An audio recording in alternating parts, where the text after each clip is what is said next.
Hi, I'm Tony Russo, and this is Funeral Service Insider from Kates-Boylston. In each episode, we feature conversations about emerging trends and news that affect the death care industry. We talk to people who understand the delicate balance of change in a profession and vocation steeped in tradition. This week, I speak with Jo Ciavaglia. She's a reporter covering Bucks County and the Philadelphia suburbs. She also initiated an aggressive investigative reporting project called The Unclaimed. And she researches and publishes the names of unclaimed cremated remains that she finds at local coroner's offices in the hope of reuniting them with the people who've lost them, maybe even reducing the number of boxes in the coroner's office. We reported on this project earlier this year in late May or early June in Funeral Service Insider, but it is absolutely worth revisiting again. And if anyone is interested in participating in this kind of thing, you can reach out to her and she'd be happy to give you some advice about how to go about starting a program like this. It's fascinating. Lots of great stories, lots of great stuff to come. So let me just remind you now to stick around to the end after the credits for the postmortem.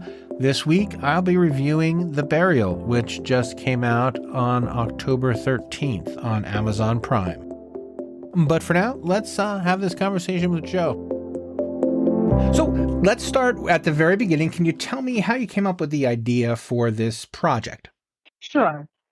This is the Unclaimed project. What this project is it started in 2019, and what myself and another coworker of mine did was we delved into the world of unclaimed remains in coroner offices. We wanted to find out, how many unclaimed remains were in coroner's offices, what impact this has on coroner budgets and time constraints. Why are people in the coroner's offices? Right. And who are these people who are in the coroner's office?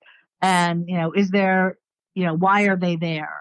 Are they there because there was no one to, claim them, or are they, were they abandoned by family? Just who are these people and why are they there? I know that for me, when I call, because I've been trying to do this story in Texas, and coroner's offices aren't always as cooperative as we would like them to be. What was your cooperation ratio from coroner to coroner? I would say 50-50. Well, actually, I would say 60-40, because when we started this project, our newspaper was also part of our chain was a newspaper in New Jersey. So we were doing it in 2 states. We were doing it in 1 county in New Jersey and 2 counties in Pennsylvania. And the medical examiner in Burlington County was cooperative, although they did make us file, open record requests. When we filed them, they would give us voluminous information about their unclaimed. And Montgomery County, which is a suburb of Philadelphia, they were also very cooperative.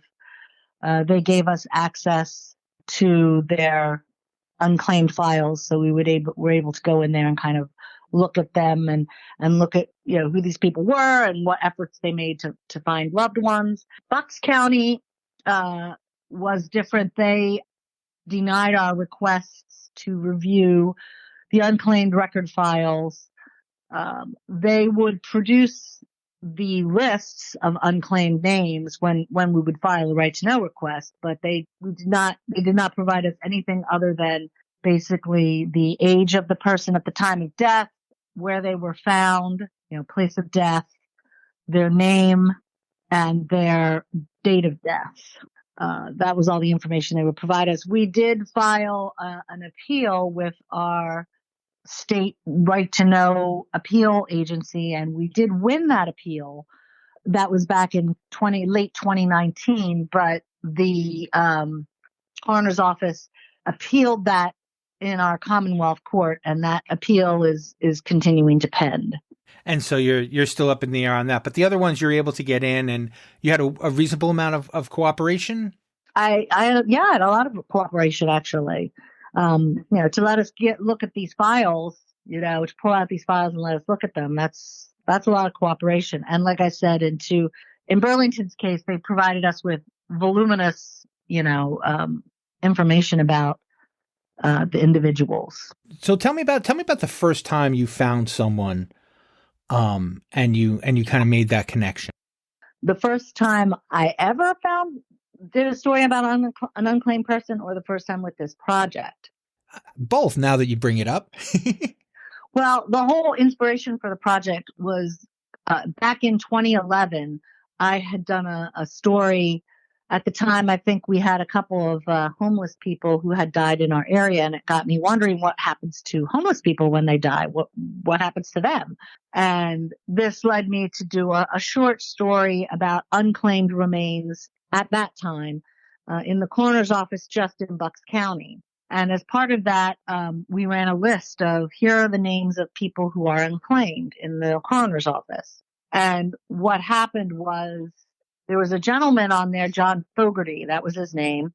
And he, his name was on that list of people who are unclaimed. And after the list ran in the paper, a woman who used to work, I guess, at the nursing home where he lived, saw his name on there and contacted me because she said, listen, I knew John Fogarty for years. He had a burial plan. He had a cat, he was supposed to be buried next to his wife, and she tracked down the funeral director in the cemetery, who did confirm, oh yeah, we've been waiting to hear from John. And I think at that point he'd been dead maybe 2 or 3 years, and his remains in the coroner's office. And as a result of this woman's actions, they immediately went to the coroner's office and got his remains and had him interred. That must be so satisfying. I mean, just professionally. Satisfying. It's very satisfying. Because you definitely can say, because you put this information in the paper and it was public, that this was able to happen. As far as, when we made connections as part of the project, I guess the first one I can recall off the top of my head as a result of the project came right before we ended up, the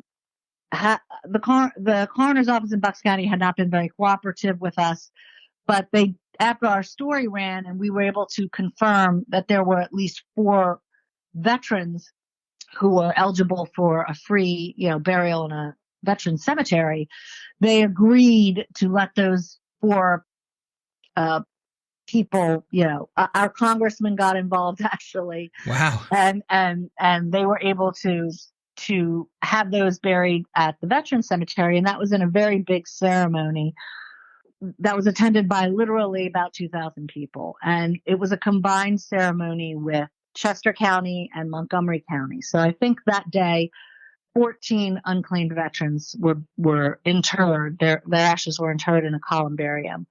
But right before we found out about that, I got a call from Montgomery County coroner's office, who said that a gentleman by the name of Roscoe, I remember his first name was Roscoe, they had found out that Roscoe had a family. He was, an older gentleman. He died. That he had a family plot in a cemetery somewhere in Montgomery County. And when they contacted the cemetery agreed to, place his ashes on top of his parents, in his parents' grave, dig and place the ashes in his grave. Mm-hmm. And so they actually found his family, who attended the burial ceremony. And they had initially just agreed to a county cremation because they were estranged and, they couldn't afford a burial, but they did come to the interment, of those ashes. And that interment happened, I believe, if I'm recalling correctly, the day after we buried, or that we interred the veterans over at the Washington Crossing Memorial Veteran Cemetery. So did you ever think you'd be spending so much time in cemeteries, let alone in morgues? I mean, morgues, as a reporter, you're going to go to the coroner occasionally, but the cemetery doesn't seem like a regular place. Well, I find cemeteries to be very fascinating because you go to a cemetery and you see headstones and you see some people who've been there for 50, 60 years. They've been buried there, and you wonder, does anyone come and see them? I'm always extremely fascinated when I see a headstone where the person was born in, say, 1900, and there's no death date. Like, what happened to that person? Why are they not buried there? Maybe they're in a coroner's office someplace. Maybe they are. Who knows? That's what I was thinking, actually. I've written those names down and asked the coroner's office to check to see if they have anyone with those remains. Yeah, because it's fascinating. So I think cemeteries are very interesting. So it doesn't bother me at all. So one of the things that brought this project to my attention, and then you to my attention, was I write about funeral directors, and a funeral director actually helped connect the dots in one of your cases. Can you tell me that story? Because that's a great story. It is a great story. That's Mike Manevich, and he is a Bucks County resident, and he has a family funeral home in Philadelphia. And what had happened is Mike had contacted the Bucks County Coroner's Office, and he was familiar with the project. He had contacted the Bucks County Coroner's Office one day in March of 2023. He was making arrangements to pick up the body of someone who I guess had had an autopsy or somehow ended up at the coroner's office to have them prepared for funeral and burial. And while he was waiting for them to call back, Bucks County posts on its website, on the coroner's website, a list of all the unclaimed remains. And I'm sorry, let me interrupt you for a second. Did they do that before you started running your thing, or was this a direct result of your... No, that actually, they did not do that. Neither did Montgomery County, but that was one of several actions that the coroner's offices took in response to our Unclaimed project to help better connect people with these unclaimed remains. Because some of these remains have been in coroner's possession for 20 years or 15 years. Maybe people forgot or never knew the person was dead. So they started posting that. So to get back to Mike, yes. He had looked, he says, he told me that he would look on that list every once in a while.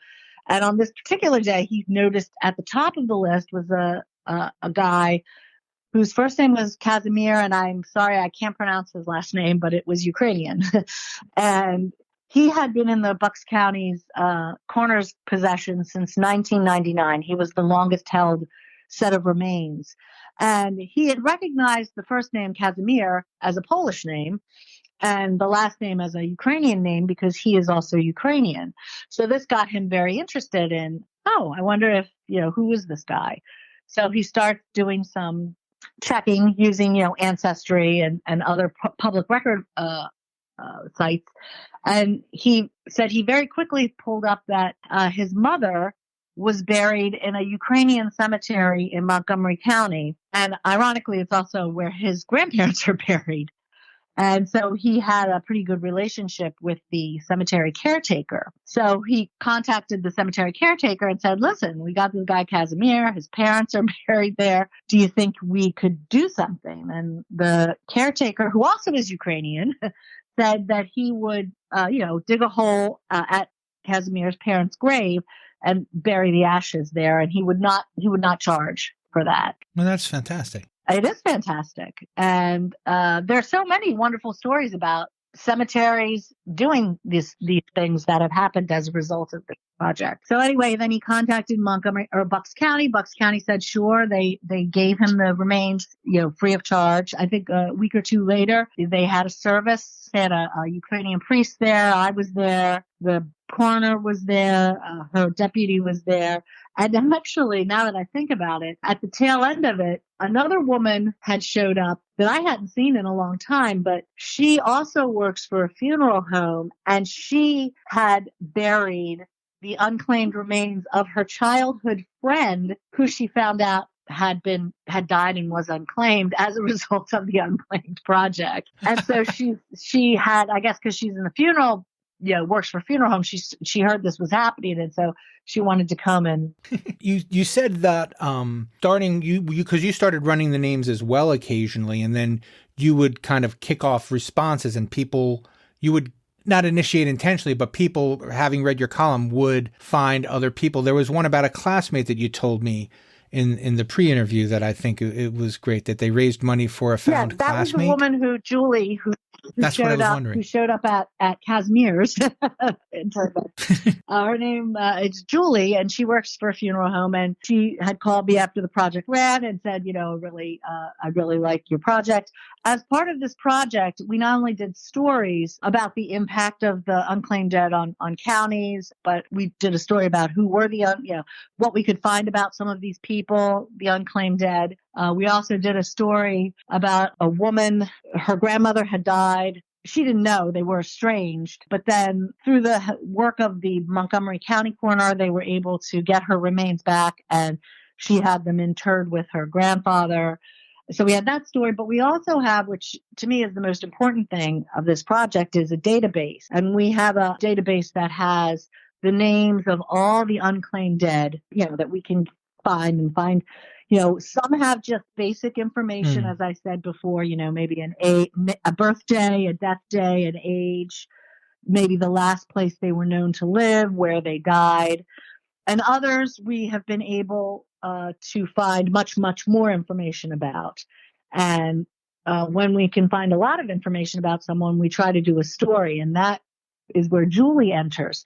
So she had contacted me and said, listen, I can you tell me a little bit more about Michelle McGinnis, which was one of the names on the list. So I gave her, their birthday. I told her anything I knew about her. And then I also had a picture of her. So I sent that because I was able to look in the records, I took a picture of her driver's license. I sent it to her. She goes, that's Michelle McGinn. I went to school with her. We were very close friends in school, in grade school. And she starts telling me how there was a group of friends and they all thought, they all were friends together, but then they kind of grew apart. And in high school, she had said, I can't believe she's, in this coroner's office. I'd like to see if I can get her out of there. So I put her in touch with the coroner, and they were talking back and forth. And then she had put on she put up a GoFundMe page or something with a bunch of her friends from grade school saying, hey, Michelle's in the coroner's office. Let's get her, at least get her out and maybe, have her buried somewhere or scatter her ashes or something.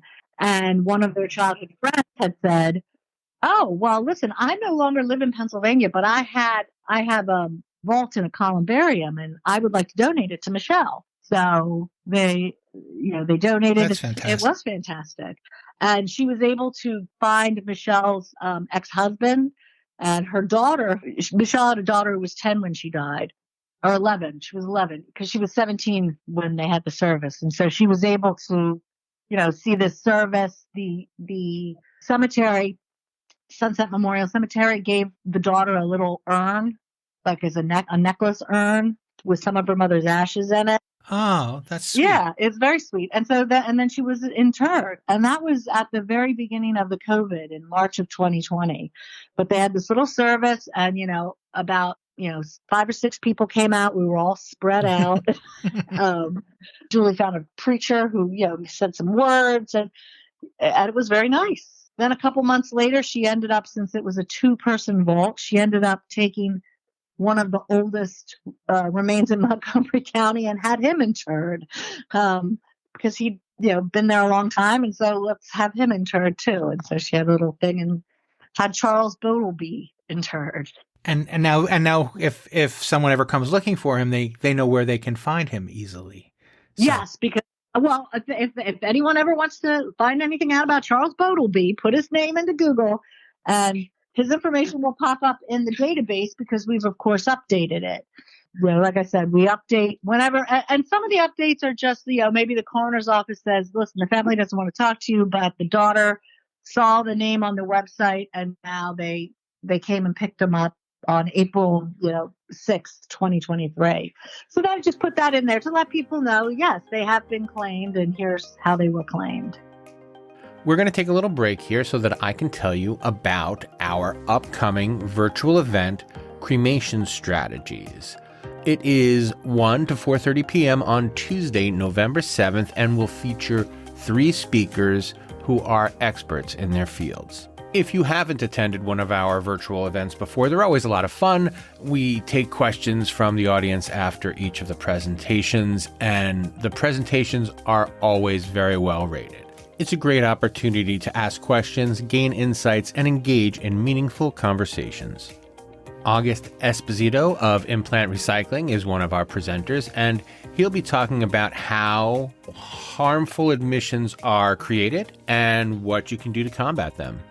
John LaFront of Delmonte Care will be on hand, and he'll be talking about how to think about the consumer experience as a way to retain and attract business. And finally, the third speaker will be Tong Lee of Supernova International, and he'll be talking in part about how computer etching can revolutionize the funeral industry by offering personal and enduring memorials. Register for this free event at Kates-Boylston.com. The link is, as ever, in the show notes. It is time for you to be part of these experiences.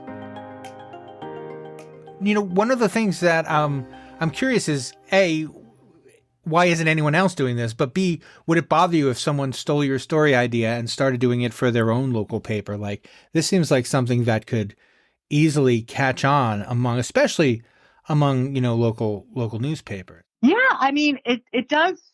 There's a lot of obvious front end loading. It was not easy putting in several hundred names, but upkeeping them is usually pretty easy. Luckily, we only have maybe 20, 25 new unclaims, added each year here in Bucks and Montgomery County. So, in fact, I'm getting ready today. I just got a notice from Bucks County saying, "Oh, we've updated our list." So now I'm going to go in and update my list. And then I usually throw something out on Facebook or Twitter saying, "Hey, the unclaimed dead list has been updated if you want to check it out." And I find a lot of people who have contacted me as a result of the list say that, they're doing their genealogies or their family, they're looking up their family histories. And, maybe they heard about Aunt Charlotte or Uncle Charlie, and they were, find out, oh, Uncle Charlie's in a coroner's office. What's that all about? I've had quite a few calls like that from people who said I was looking on Ancestry or 23andMe and this name came up, and I think they may be related to me. That is absolutely something. And so if people... Yeah. And yeah, I would absolutely encourage other places to do this. It could be harder if, like you said, in some states, the coroner's office or in some counties, they're not as cooperative. Right. But you can always write to know for the unclaimed dead, in the coroner's office. And you can at least put that list up. I mean, it's so easy. I don't know why every coroner's office doesn't do that. Well, and that's the other thing I'm hoping this might help initiate, because if nothing else, I mean, it's not as if the coroners like storing, the unclaimed. It's part of their job and it's part of their responsibility. But if someone, I'm sure they'd be happy to reunite some of these people with family who would be happy to just pay for their funeral or pay for their scattering or whatever it is. So it seems like a no-brainer for me. Well, in some cases, the reason they're in the coroner's office is the family can't afford final arrangements. And that's where Montgomery County, one of the things they started doing a couple months after the story, the series, the project started to run, is they did a program called a 5-year look back program, where any remains that are in their custody that have been in the custody for 5 years or longer, if they can find someone, a relative or a friend who can take the remains, they will not charge them the normal cremation fee that would be charged to take custody of the remains. And that has, helped a lot of families, who couldn't afford, even $700, $900 to get cremated remains, from the coroner's office. Those are two major changes that have come about from this column. Are there Not that there need to be more, but were there any other kind of major policy changes that came out of this column? Because two's already a lot. Well, we'll do the trifecta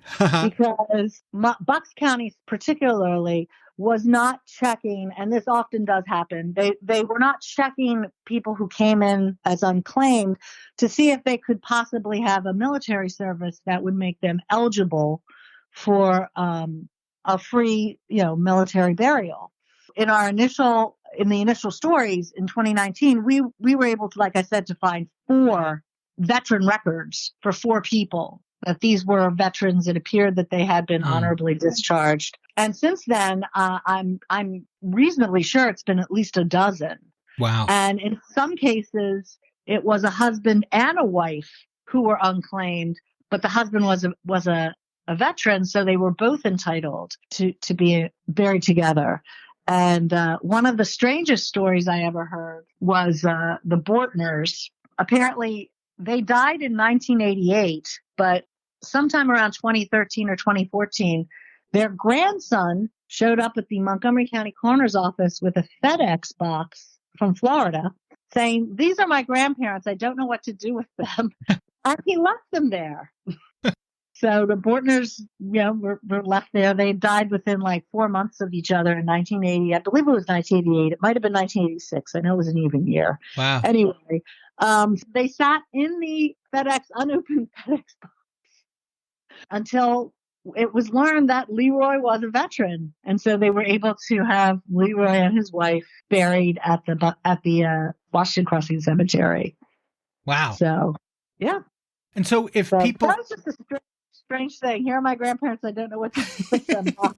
So if people want to follow you, for instance, on Twitter, when you post a new thing, where can they find your Twitter feed, and also where can they find your project, the larger project, if they'd like to look into it, if they'd like to copy it, if they'd like to see if they know anybody on the list, where are all those things found? Well, my Twitter is my name at Jo Ciavaglia, and I'll put the links in the show notes because not everybody knows how to spell Ciavaglia off the top of their head. I don't think a lot of people will know. Even people who have the same spelling. Anyway, the story itself right now is on our USA Today website. We are, however, in the process of revamping and redesigning the website page where this is located, which is going to incorporate not only the database but all of the stories we've done since 2019. So it'll all be in one place for people who want to read it and who are interested in maybe one or 2 stories particularly. So we're in the process of redesigning and reprogramming, and all our wonderful IT people and our designer journalists are working on that. Very, very cool.